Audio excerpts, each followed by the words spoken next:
Hello friends, मैं राहुल स्वागत करता हूं आप सभी का हमारे चैनल वजीर युवा फाउंडेशन पर। तो फ्रेंड्स, भारत के अलग अलग हिस्सों में कई ऐसे मंदिर हैं जो अपने इतिहास और अपनी प्राचीन परंपराओं के साथ अपनी वास्तुकला के लिए भी प्रसिद्ध हैं। इन मंदिरों की वास्तुकला कुछ ऐसी है कि आज भी नवीन तकनीकी और विज्ञान की सुविधाओं के बाद भी इस प्रकार की वास्तुकला को हकीकत में उतार पाना बहुत ही मुश्किल है। ऐसा ही एक मंदिर स्थित है महाराष्ट्र के अहिल्यानगर की एलोरा की गुफाओं में। यह मंदिर मात्र एक चट्टान को काटकर और तराश कर बनाया गया है। यह मंदिर भारत के 8वें अजूबे से कम नहीं है। आज हम आपको उन सभी रहस्यों से अवगत कराने की कोशिश करेंगे। तो चलिए जानते हैं कि कैलाश मंदिर के वो कौन से रहस्य हैं जो इस मंदिर को सबसे अलग बनाते हैं और जिनका पता साइंटिस्ट भी नहीं लगा पाए। तो चलिए फ्रेंड्स, मेरे साथ उस रोमांचक सफर पर और शुरू करते हैं हमारी आज की वीडियो, जिसका टाइटल है interesting and mysterious facts of Kailash temple. Kailash मंदिर महाराष्ट्र के अहिल्यानगर जिले में स्थित प्रसिद्ध एलोरा की गुफा नंबर 16 में स्थित है। इस अद्भुत मंदिर का निर्माण 8वीं शताब्दी में राष्ट्रकूट वंश के राजा कृष्ण प्रथम के द्वारा सन 756 से सन 773 के दौरान बनवाया गया था। एलोरा में टोटल 100 गुफाएं हैं, जिसमें से 34 गुफाएं ही लोगों के लिए खुली है। बाकी गुफाओं में लोगों का जाना वर्जित है। भारत में एलोरा की गुफाएं काफी ज्यादा प्राचीन मानी जाती हैं। इस मंदिर को 1983 में यूनेस्को द्वारा विश्व विरासत स्थल का दर्जा मिला है। भगवान शिव के निवास स्थल को साक्षी मानकर उन्हीं के कैलाश पर्वत के भांति इसका निर्माण किया गया था। और आपको ये जानकर हैरानी होगी कि कैलाश मंदिर 276 फीट लंबा और 154 फीट चौड़ा है। इस मंदिर को एक बड़े से पहाड़ की चट्टान को काटकर तराशा गया है, जैसे कोई शिल्पकार किसी मूर्ति को बनाता है। इसके अलावा मंदिर जिस चट्टान से बनाया गया था उसका वजन करीब 40,000 टन से ज्यादा है। इस मंदिर के निर्माण में करीब 18 साल लग गए, लेकिन इस मंदिर पर जो चित्रकला हुई है उसे देखकर तो लगता है जैसे इसको संपन्न होने में हजारों वर्ष लगे होंगे। इस चट्टान को सबसे पहले यू आकार में काटा गया और करीब 2 लाख टन चट्टान को हटाया गया। आमतौर पर पत्थरों से तराशा जाने वाला मंदिर सामने की ओर तराशा जाता है, परंतु यह 90 फीट ऊंचा कैलाश मंदिर का रहस्य ही कुछ ऐसा है कि यह ऊपर से नीचे की ओर तराशा गया है। यह मंदिर पूरे विश्व में एक ही पत्थर से तराशी जाने वाली सबसे अद्भुत रम्य संरचना है। मंदिर की अद्भुत नक्काशी व वास्तुकला में पल्लव और चालुक्य शैली नजर आती है। पुरातनविदों के अनुसार इस मंदिर को बनाने में लगभग 150 वर्षों या इससे भी अधिक समय लगना चाहिए। जिस काल में इसका निर्माण किया गया उस समय न तो आधुनिक मशीनें थीं, न कोई विशेष तकनीक, और आज के युग में भी इस प्रकार के मंदिर का निर्माण केवल 18 वर्षाएं में करना असंभव ही है। कैलाश मंदिर भगवान शिव को समर्पित है। मंदिर के निर्माण को लेकर लोगों की यह मान्यता है कि 8वीं शताब्दी में राष्ट्रकूट वंश के राजा कृष्ण प्रथम एक बार गंभीर रूप से बीमार पड़ गए। तब रानी ने उनके स्वास्थ्य में सुधार के लिए भगवान शिव की अर्चना की और यह मन्नत भी मांगी कि राजा के स्वस्थ होने के बाद वह अद्भुत मंदिर का निर्माण करवाएंगी और मंदिर के शिखर को देखने के बाद ही अपना व्रत तोड़ेंगी। उसके बाद जब राजा स्वस्थ हुए तो मंदिर के निर्माण की बारी आई, लेकिन रानी को यह बात से अवगत कराया गया कि मंदिर के निर्माण में काफी ज्यादा समय लगने वाला है। ऐसे में वर्षों तक का व्रत रख पाना असंभव है। तब रानी ने भगवान शिव से सहायता मांगी। कहा जाता है कि इसके बाद उन्हें भूमि अस्त्र प्राप्त हुआ जो पत्थर को भी भाप बना सकता है।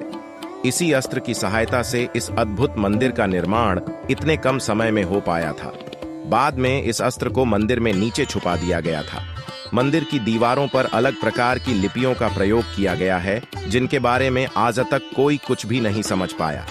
ऐसा कहा जाता है कि अंग्रेजों के शासनकाल में मंदिर के नीचे स्थित गुफाओं पर शोध कार्य शुरू कराया गया, लेकिन वहां हाई रेडियो एक्टिविटी के चलते शोध को बंद करना पड़ा। इसके अलावा गुफाओं को भी बंद कर दिया गया, जो आज भी बंद ही हैं। ऐसी मान्यता है कि इस रेडियो एक्टिविटी का कारण वही भूमियस्त्र और मंदिर के निर्माण में उपयोग किए गए अन्य उपकरण हैं जो मंदिर के नीचे छुपा दिए गए थे। हालांकि जिस तरीके से कैलाश मंदिर का निर्माण किया गया है, पुरातत्व विभाग यह अनुमान लगाते हैं कि इस मंदिर के निर्माण में कम से कम 100-150 वर्षों का समय लगना चाहिए, लेकिन मंदिर का निर्माण मात्र 18 वर्षों में हुआ। यही कारण है कि मंदिर के निर्माण में दैवीय सहायता की भी संभावना जताई जाती है। मंदिर से जुड़ी एक और विचित्र बात यह है कि यह भगवान शिव को समर्पित है, लेकिन मंदिर में न तो कोई पुजारी है और न ही यहाँ किसी प्रकार की पूजा पाठ की कोई जानकारी मिलती है। आज का विज्ञान भी इस प्रकार के मंदिर का निर्माण केवल कुछ वर्षों में नहीं कर सकता है, फिर उस युग में इसका निर्माण केवल 18 वर्षों में हुआ होगा। यह तथ्य आज भी एक रहस्य है। जियोलॉजिकल डिपार्टमेंट सर्वे के अनुसार उनके कई अधिकारी और खोजकर्ताओं का दावा किया है कि इस दिव्य मंदिर के नीचे एक पूरा शहर है, परंतु वहां तक पहुंचने का रास्ता किसी को भी ज्ञात नहीं है। 7,000 मजदूरों ने मिलकर इस मंदिर का निर्माण 18 वर्षों में किया था, लेकिन इस बात को मानना मुमकिन ही नहीं है। आइए इस रहस्य के बारे में आपको बताते हैं। तो मान लीजिए मजदूरों ने 12-12 घंटे भी काम किया होगा, तो 18 साल में 4 लाख टन पत्थरों को निकालने के लिए हर वर्ष कम से कम 22,000 टन पत्थरों को निकाला गया होगा। इसका मतलब यह है कि 60 टन पत्थरों को हर दिन निकाला गया है, यानी 5 टन पत्थरों को हर घंटे निकाला गया होगा। इस बात पर यकीन करना बहुत ही मुश्किल है, क्योंकि सहस्त्र वर्ष पूर्व आधुनिक उपकरण तो हुआ ही नहीं करते थे, और इतने कम समय में इतनी बारीकी से अद्भुत इमारत को बनाना लगभग ना के बराबर ही है। इस मंदिर की बारीकी से की गई जांच के पश्चात ये पता चला कि शिल्पकारों ने इस पूरे मंदिर को सफेद रंग से ढक दिया था, ताकि ये कैलाश पर्वत की भांति नजर आए, और इसकी बनावट भी इतनी अद्भुत है कि कैलाश पर्वत से ही मिलती है। हालांकि समय के अनुसार यह सफेद रंग अब नहीं दिखाई देता। जांच के बाद सबसे बड़ा रहस्य यह निकल कर आया है कि जिन्होंने निर्माण किया या जिन्होंने निर्माण करवाया, उनके बारे में कोई भी पुख्ता सबूत नहीं है, और इस मंदिर का संपूर्ण निर्माण किस दिन किस तारीख को संपन्न हुआ, इस बात को भी कोई पुख्ता सबूत नहीं है। यह मंदिर एक ही चट्टान व पहाड़ को काटकर व तराशकर बनाया गया है, जिस कारण से इसकी कार्बन डेटिंग तकनीक द्वारा इसकी सही उम्र पता लगा पाना संभव नहीं है।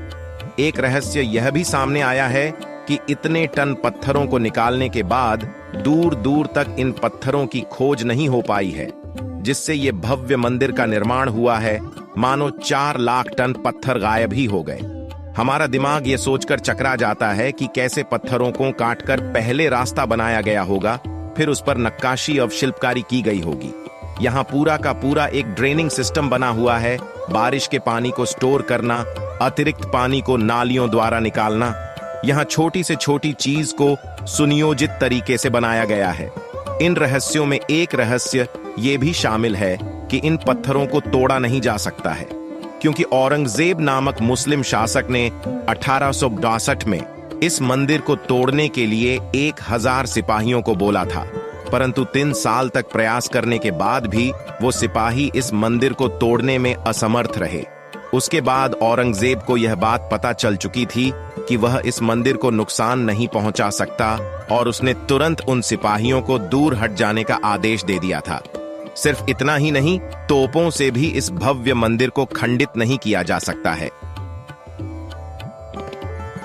तो फ्रेंड्स, भारत के शिल्प और शिल्पकार यहाँ की लोक एवं शास्त्रीय परंपरा का अभिन्न अंग हैं। ये हिस्टोरिकल एसिमिलेशंस कई हजार वर्षों से विद्यमान है। कृषि अर्थव्यवस्था में आम लोगों और शहरी लोगों दोनों के लिए प्रतिदिन उपयोग के लिए हाथों से बनाई गई वस्तुएं शिल्प की दृष्टि से भारत की सांस्कृतिक परंपरा को दर्शाती हैं। हालांकि शिल्पकार लोगों को जाति प्रथा के ढांचे में बांटा गया, लेकिन उनके कौशल को सांस्कृतिक और धार्मिक आवश्यकताओं द्वारा प्रोत्साहित किया गया एवं स्थानीय, राष्ट्रीय एवं अंतर्राष्ट्रीय व्यापार द्वारा इसे गति प्रदान की गई। आज भी भारत में हस्तशिल्प इनकम का मेन सोर्स है और कई समुदायों की अर्थव्यवस्था का आधार भी। कला समाज का दर्पण है, इसलिए हमारी प्राचीन भारतीय धरोहर हमें संभाल कर रखनी होगी और हमारी नेक्स्ट जनरेशन को यह एहसास कराना होगा कि यह प्राचीन शिल्पकला भारतीय विविधता का एक अंग है। तो फ्रेंड्स, कैसी लगी आपको हमारी आज की वीडियो, ये हमें कमेंट करके जरूर बताएं। आपकी प्रतिक्रिया हमें नए विचारों से परिचित कराने और हमें इस तरह के और वीडियो बनाने के लिए प्रेरित करने का अवसर देती है। आशा है कि आपको यह वीडियो पसंद आएगा और आपको इस वीडियो से कुछ नया सीखने को मिला होगा।